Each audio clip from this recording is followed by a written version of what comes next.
Her head was on my shoulder for 47 minutes. I counted. Every one. She smelled like coffee and cold rain, and something soft I couldn't name. Her breathing was slow and steady, and her hair was against my jaw, and I didn't move.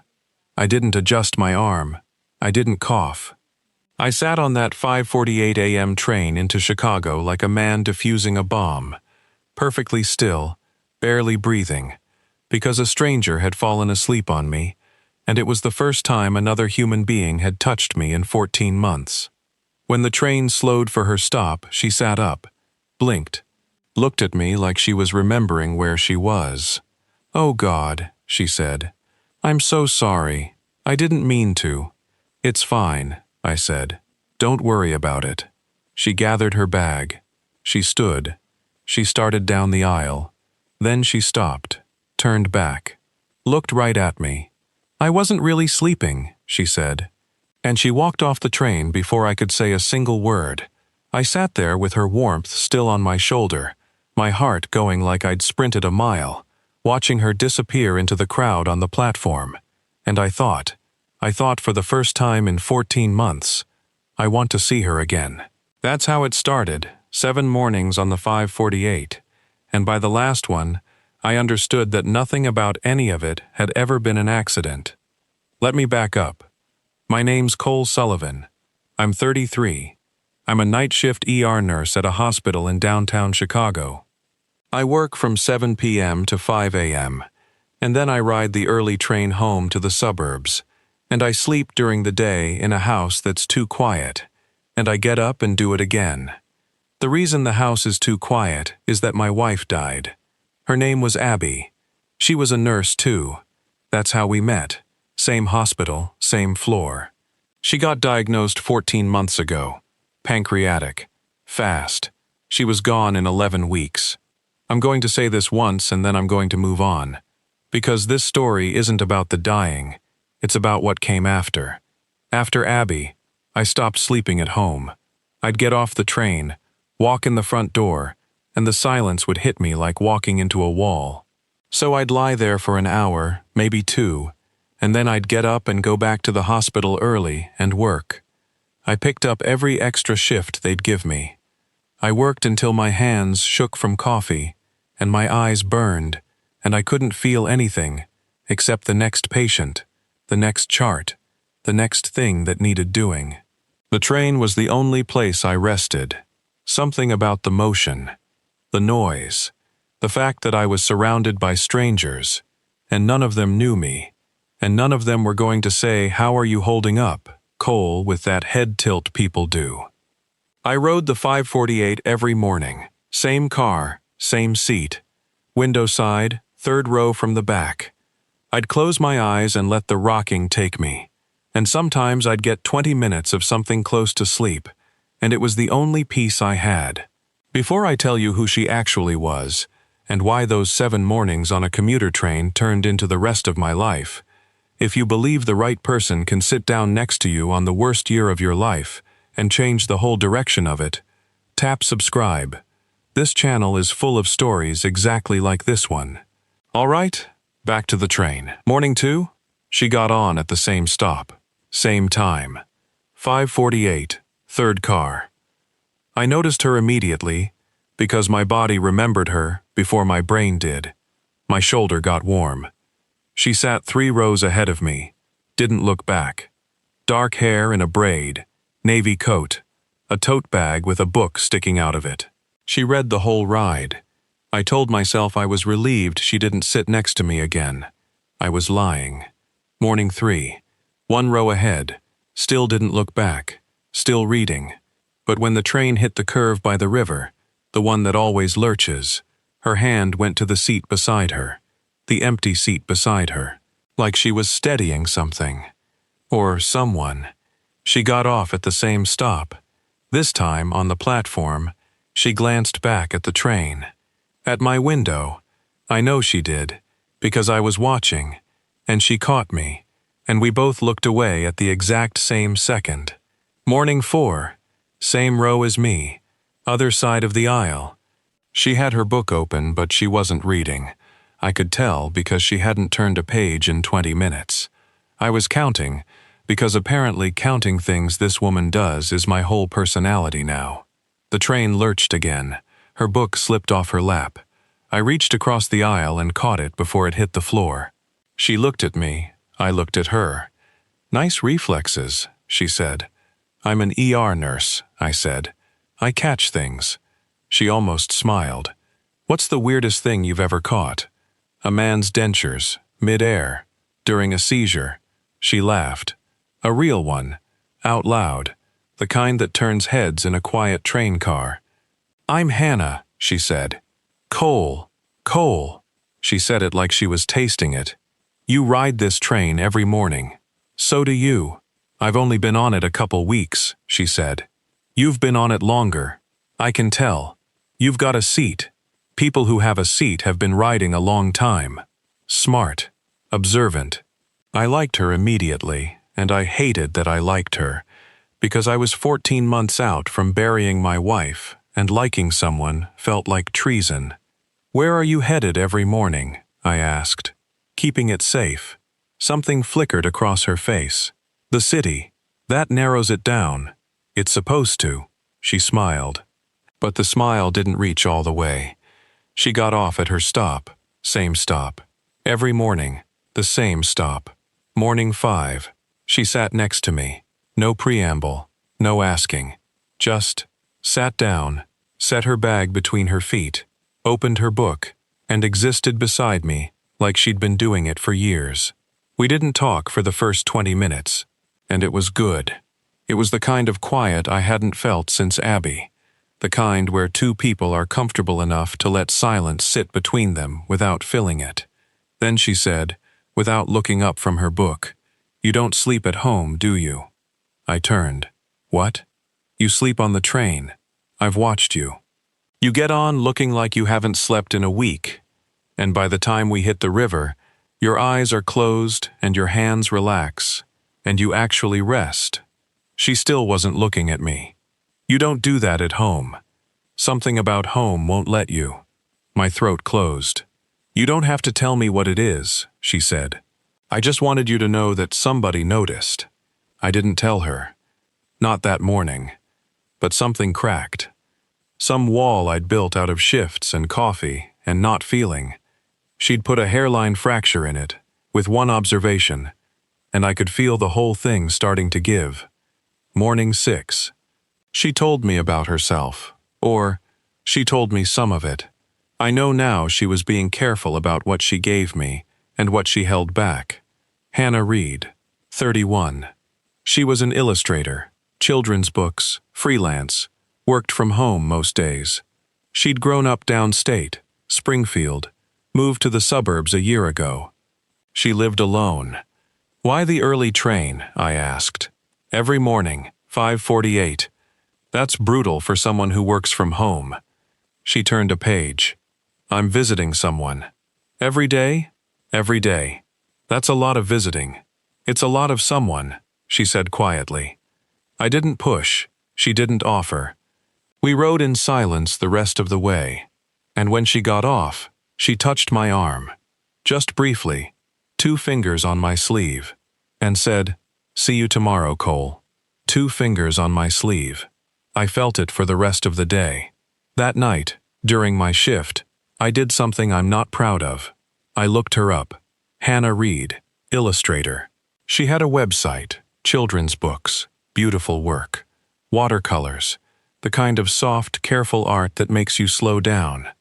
On her About page, one line, "For my mother, who taught me that the best stories are the ones you tell somebody who needs to hear them." Her mother. She was visiting her mother, every day, on the 5:48, and then I looked at the address of the hospital where the train let her off. It was mine. My hospital. She was coming to my hospital every morning. I walked down to the patient directory. I typed, "Reed. Margaret Reed. Room 614. Oncology." The air left my lungs. Her mother was dying. In my hospital. On a floor I walked past every single night. I stood in that hallway at 3 in the morning, and I understood, suddenly, horribly, Exactly why Hannah Reed rode the 548 every day, and why she hadn't told me what she was visiting for, and why she'd looked at me the way she had when she said something about home won't let you sleep. She knew. She recognized it. The look, the exhaustion, the grief you wear like a coat you can't take off. She was watching hers come. Morning 7. I sat down next to her. I know about your mom, I said. Her whole body went still. I work at that hospital, Hannah. I looked her up last night. Room 614. Oncology. I kept my voice steady, but my hands were in my lap, and they were not. I'm sorry. I shouldn't have looked, but I needed to understand why you've been on this train. She closed her book. She held it in her lap with both hands, knuckles white. How long? I asked. 3 months, maybe 4. They're not sure anymore. Her voice was flat. Practiced. The voice of someone who's said it enough times that the words have gone smooth, like river stones. She was diagnosed a year ago. She was in Springfield.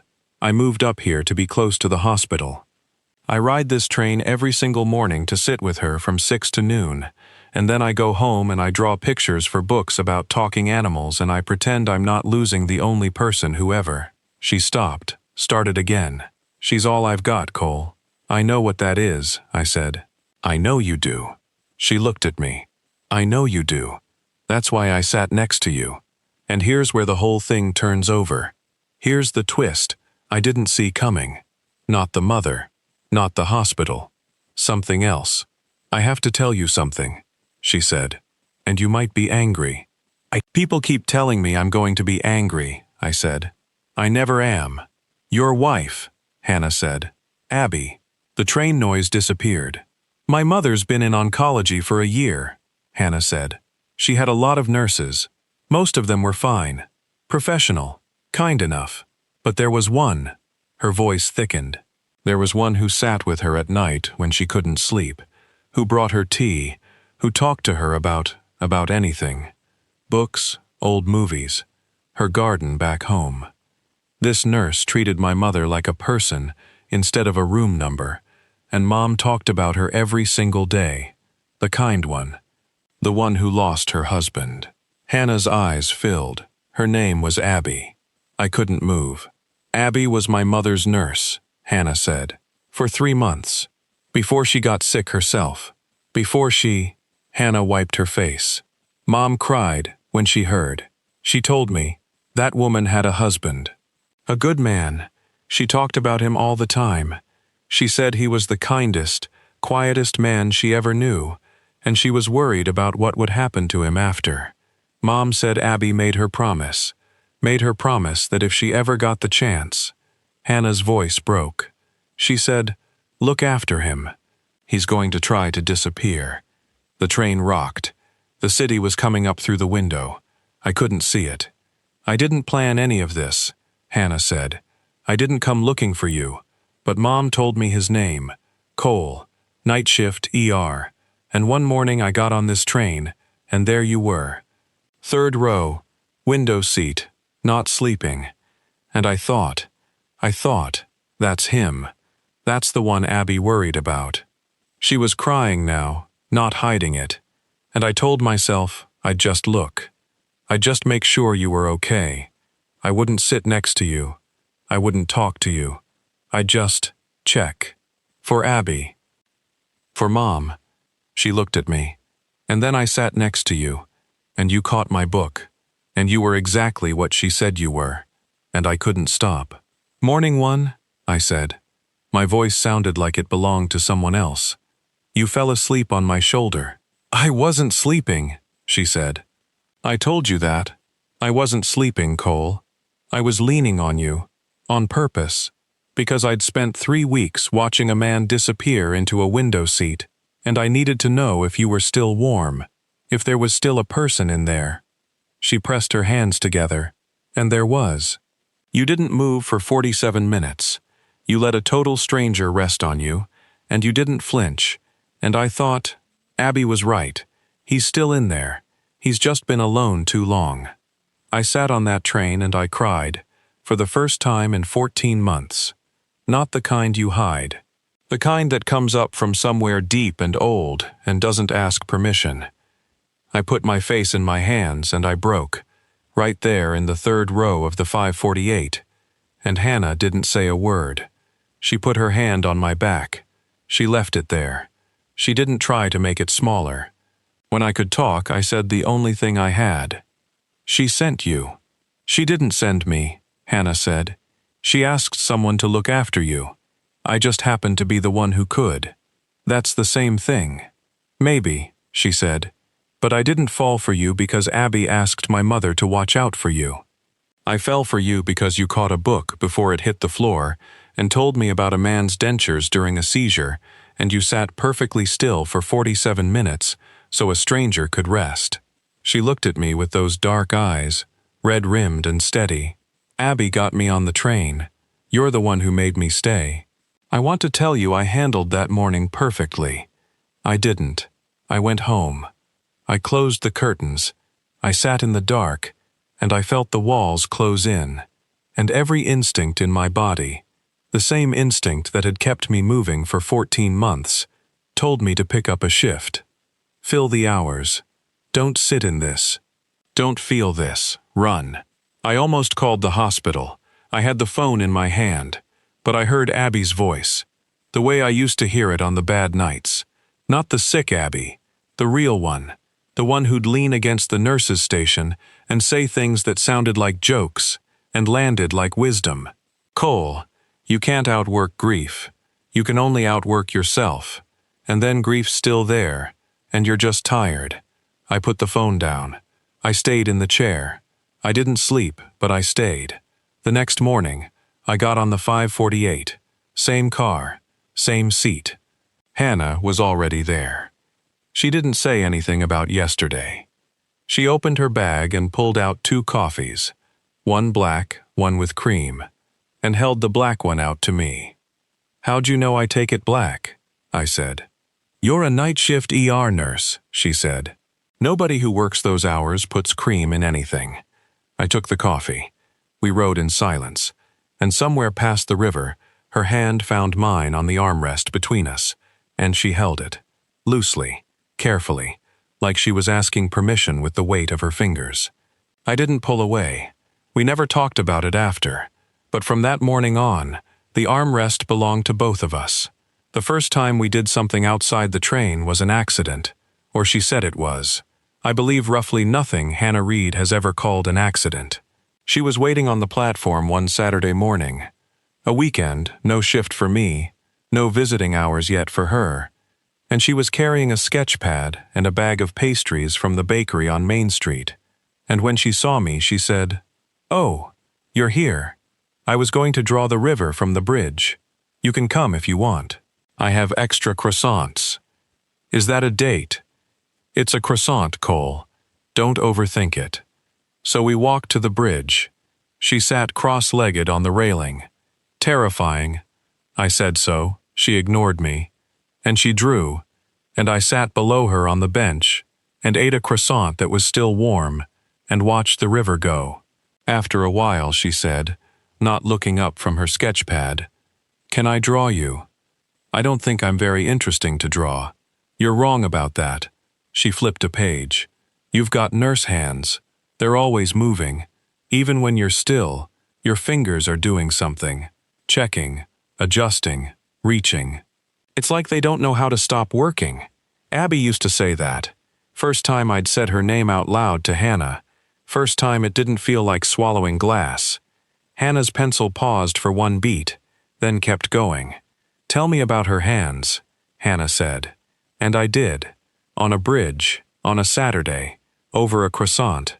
I told her about Abby's hands, how she could start an IV in the dark, how she'd knit on her breaks, that blue scarf, the one in the drawer, how she'd hold my face when she wanted me to really hear something, how her hands were still warm the last time I held them. Hannah drew the whole time. She never looked up. She let me talk the way you let somebody bleed, not stopping it, just catching it. When I was done, she turned the sketch pad around. She'd drawn my hands, just my hands, resting on my knee, fingers slightly curled. It was the most honest picture anyone had ever made of me. "Keep it," she said.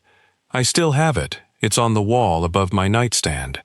His and hers sides of the bed now, her books on one nightstand, that drawing on my wall, Abby's scarf folded in the drawer below it, everything in its place.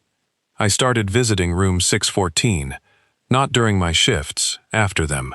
I'd finish at 5, ride the elevator up to oncology, and sit with Margaret Reed while Hannah was still on the train. Margaret was sharp and funny and fading, and she knew all three, and the first morning I walked in, she looked at me over her reading glasses and said, "So you're Abby's Cole?" "I'm Cole," I said.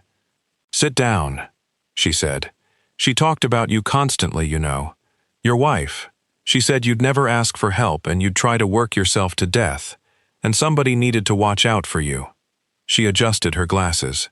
"I told my daughter, Hannah's stubborn. Once she gets an assignment, God help the assignment. She leaned on me on a train," I said. "Of course she did," Margaret said. "That girl has never once in her life done anything the normal way." I sat with Margaret 3 mornings a week for 2 months. Hannah and I overlapped. She'd arrive, I'd be there. And slowly the visits became the 3 of us. And Margaret watched us the way a dying woman watches the living, carefully, hungrily, checking to make sure the things she was leaving behind were going to be okay. One morning, when Hannah had gone to get coffee, Margaret grabbed my hand with more strength than I thought she had left. "She loves you," Margaret said.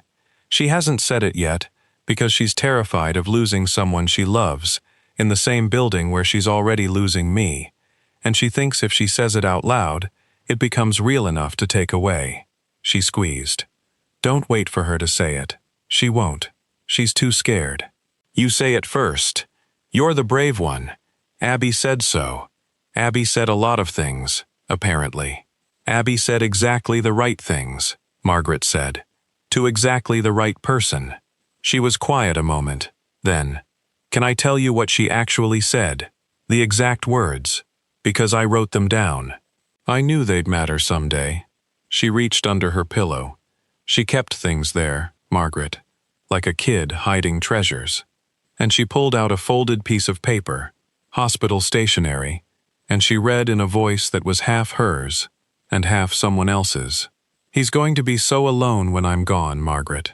He won't ask for help. He'll work until there's nothing left, and he'll think that makes him strong. But it doesn't. It just makes him empty. If you ever get the chance, find somebody to show him that the world still has warmth in it. He'll resist. He always resists. But he's worth the fight. He's the kindest, quietest, most stubborn man alive, and he deserves someone who'll sit next to him and not move. That's all he needs. Someone who doesn't move." Margaret folded the paper and put it back under the pillow. "She knew," Margaret said. "Dying people always know what the living need. We just don't have the time left to deliver it ourselves." She looked at me. "Now go be what she asked you to be. The kind one who doesn't disappear." Margaret died on a Tuesday in April. Hannah was holding one hand. I was holding the other. I want you to sit with that for a second. 14 months earlier, my wife died in that same hospital. And now I was back, holding another woman's hand, on the other side of the same kind of goodbye. And I wasn't running. I wasn't picking up shifts. I wasn't disappearing into a window seat. I was there. Showing up, it turns out, is the whole trade. Same as Cole's dad and the hardware store. Same as Abby's tea at midnight. Same as a woman who rode the 548 every morning to sit beside a dying mother and came back every night to draw talking animals because the world still needed gentle things. Showing up. Hannah fell apart after Margaret. Of course she did. The woman who'd held it together for a year, who'd ridden that train every single morning, who'd been brave and steady and careful with everything. She cracked wide open, and I caught her the way I'd caught her book, before she hit the floor. I didn't try to fix it. I sat with her, in the dark, in the quiet. On a train, on a couch, on the floor of her apartment at 2 in the morning. I did the thing Abby had asked Margaret to make sure someone did. I didn't let Cole Sullivan disappear. And in doing that, I didn't let Hannah Reed disappear either. We were married the following fall. Small. The hospital chapel. The same hospital because where else? My crew from the ER came.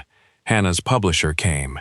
The oncology nurses who'd known Margaret sat in the front row and cried before we'd even started. Hannah wore a scarf Abby had knitted. I'd found it in a drawer after Abby died. Soft blue wool, nothing special. The kind of thing a nurse makes on night shifts to keep her hands busy. I'd kept it because I couldn't throw out anything she'd touched, and when Hannah saw it, the morning of the wedding, she held it to her face and breathed it in and said, "It smells like the tea she used to bring Mom." She wore it around her shoulders the whole ceremony. We still ride the 548 sometimes. Not every morning. I switched to day shifts, finally, because I've got a reason to sleep at home now. But some mornings, the hard ones, the anniversaries, we get on that train together and we ride it into the city and back. Same car, same seat, third row, window side. And every time, every single time, she leans her head on my shoulder. And I don't move. And about 10 minutes in, she whispers it. I'm not really sleeping. And I say, I know. And we ride like that. Two people who found each other on the worst commute of their lives, resting against each other in the early light. Not sleeping, just choosing, over and over, to stay exactly where they are. If somebody ever showed up for you when you'd already decided nobody would, a stranger, a friend, anyone who saw you disappearing and refused to let you, I want to hear about it. Tell me your story down in the comments and tell me where in the world you're watching from tonight. I read every single one. Somebody wrote in last week from a night shift, and I've been thinking about them all week. If that's you, I see you. Don't disappear, and be honest with me before you go. If a stranger fell asleep on your shoulder on a train, would you have sat still for 47 minutes like I did, or would you have moved? Sometimes the bravest thing a person can do is just not move. If this one got you, tap that like button so it finds the next person riding the early train alone. Hit subscribe. Turn on the bell. I'm here every single week with a brand new story about the kind of love that sits down beside you when you've stopped expecting anyone to. You're not as alone as you decided you were. Glad you're here.